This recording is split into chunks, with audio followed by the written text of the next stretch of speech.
اگر صاحب میں صرف ایک چیز کہنا چاہ رہا ہوں، جی میں پیچھے آپ کے پروگرام سن رہا تھا، لوگ کہہ رہے تھے کہ یا علی مدد پہ کوئی کویسچن کر رہے تھے کہ یا علی مدد کہنا یا محمد یا کچھ پکارنا، وہ جی کہتے تھے کہ قرآن سے ثابت کریں یا آپ یہ کفر ہے۔ ہم، دیکھیے اب وزیر اعظم پاکستان ہے اور اس کے نیچے 4 وزیر اعلیٰ ہیں، اور وزیر اعلیٰ جو ہے اس کے نیچے سارے ادارے ہیں اور وہ کنٹرول کر رہا ہے۔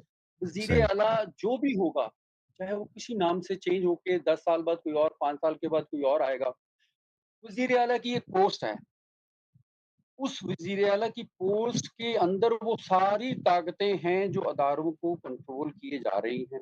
جیسے ہم 15 پہ فون کرتے ہیں تو وہ ہماری مدد کو آ جاتے ہیں، جیسے ہم کسی چیز کو ہم شکایت کرتے ہیں تو وہ ہماری شکایت جو ہے نوٹ ہو جاتی ہے، اور اس چیز کو وہ ادارہ جو ہے اس کو جو ہے اس پہ کام کرتا ہے۔ اب جسے ولایت ہے، جیسے نبوت ہے، یہ ایک پوسٹ ہے۔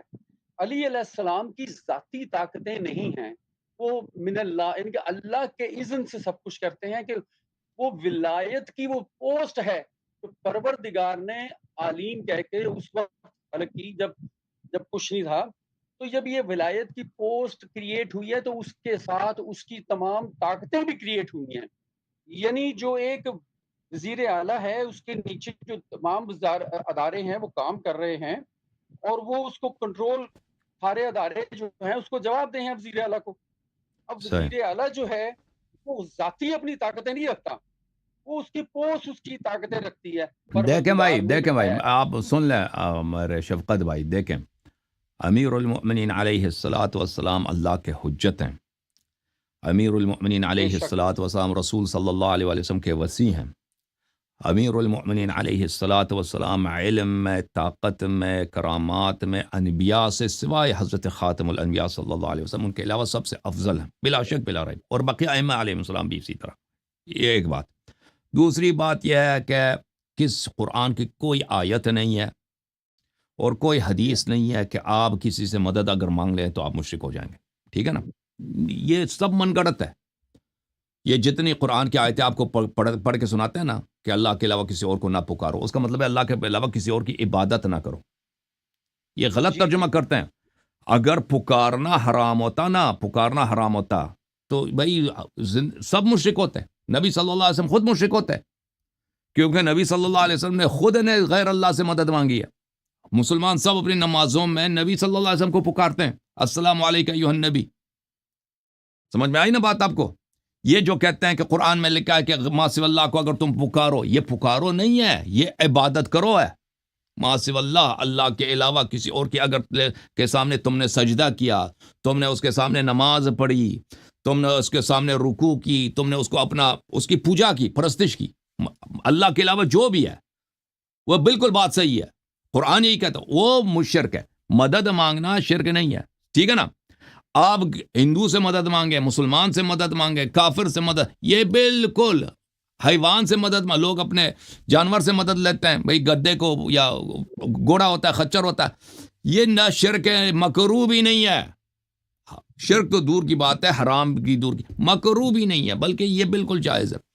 تو یہ بات. دوسری بات، امیر المؤمنین علیہ الصلاۃ والسلام جس طرح رسول صلی اللہ علیہ وسلم کے حیات میں مشکل گشائے رسول تھے، مشکل گشائے اسلام تھے، اسلام کے پناہ تھے، قرآن کے پناہ تھے، قرآن کے محافظ تھے، شریعت کے محافظ تھے.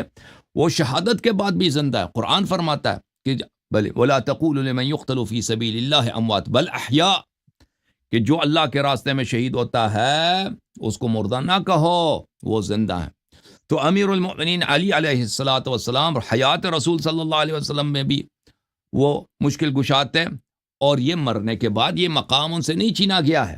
سمجھ میں آئی نا؟ دوسری بات، اس کے علاوہ آپ کی خدمت میں عرض کریں کہ ہم اہل بیت علیہ السلام کے ماننے والے ہیں. اہل بیت طاہرین علیہ السلام کے احادیث میں، ان کے روایات میں ہمارے پاس بہت سارا مواد موجود ہے کہ تم کس طرح ان کو پکارا کرو. تم اگر ہندوستان میں ہو یا پاکستان میں یا امریکہ کسی جگہ میں ہو تو تم اپنے مولا کو پکارو مشکلات میں. خود رسول اللہ صلی اللہ علیہ وسلم نے فرمایا کہ میرے بعد کس کی اتباع کرنا تم نے؟ قرآن کی اور اہل بیت طاہرین علیہ السلام کی. اور نہ رسول نے فرمایا کبھی، نہ قرآن نے فرمایا کہ اللہ کے علاوہ کسی اور سے مدد نہیں لینا، یہ ہے ہی نہیں۔ انہوں نے فرمایا کہ میرے بعد کس کی اتباع کرنی ہے تم نے؟ میرے اہل بیت علیہ السلام کی۔ اہل بیت علیہ السلام کے احادیث بے شمار ہیں کہ تم مدد مانگو ہم سے، اور ہم آپ سے پیار کرتے ہیں، ہم آپ سے پیار کرتے ہیں، ہم آپ سے شفقت رکھتے ہیں۔ جتنا ایک ماں یا ایک باپ اپنے بیٹے سے پیار کرتا ہے، اس سے زیادہ ہم اپنے شیعوں سے پیار کرتے ہیں۔ اور ہم اپنے مجالس میں دیکھتے ہیں بھائی ہر گھر میں، ہر شیعہ گھر میں ایسے کہانیاں، بہت کہانی کیا عرض کروں، سچے واقعات لا تعداد موجود ہیں کہ ہم نے توسل کیا، ہم نے پکارا ہے مولا امام حسین علیہ السلام کو، ہم نے پکارا ہے مولا ابوالفضل عباس علیہ السلام کو، ہم نے پکارا ہے مولا امیر المؤمنین علی علیہ السلام کو، پکارا ہے امام جعفر صادق علیہ السلام کو، پکارا ہے ہماری مائیں توسل کرتی ہیں حضرت سکینہ سلام اللہ علیہ سے، حضرت رقیہ سے۔ وہ تو ایک چھوٹی بیٹی ہے، وہ ایک تو 3 سالہ بیٹی ہے نا امام حسین علیہ السلام کی، وہ کیسے کیسے مشکلات کا حل کرتی ہے۔ ایک ننھا سا بچہ امام حسین علیہ السلام کا، حضرت علی اصغر علیہ السلام، ہم پکارتے ہیں وہ دنیا کے کوئی مشکلات جو کسی سے حل نہیں ہوتے، اور ذلیل یہ کمینے کہتے ہیں کہ تم یہ اس کا فائدہ نہیں ہے۔ ہم نے آ جاؤ شیعہ مجالس میں، آ جاؤ، تم خود مانگو فرض، یہ اللہ جانتا ہے، یہ خود آتے ہیں، ان کے اپنی خواتین آتی ہیں ہمارے فرش عذاب پہ، ان کے بزرگ آتے ہیں وہاں پہ منت لینے کے لیے آتے ہیں۔ دنیا جانتی ہے اس بات کو، دنیا جانتی ہے کہ یہ لوگ آتے ہیں ہمارے مجالس میں منت لینے کے لیے آتے ہیں تاکہ ان کو ان کی حاجت مل جائے اہل بیت علیہ السلام سے، اور ان کے مولوی جا کے ادھر جھوٹ کہتے ہیں کہ فائدہ نہیں ہے۔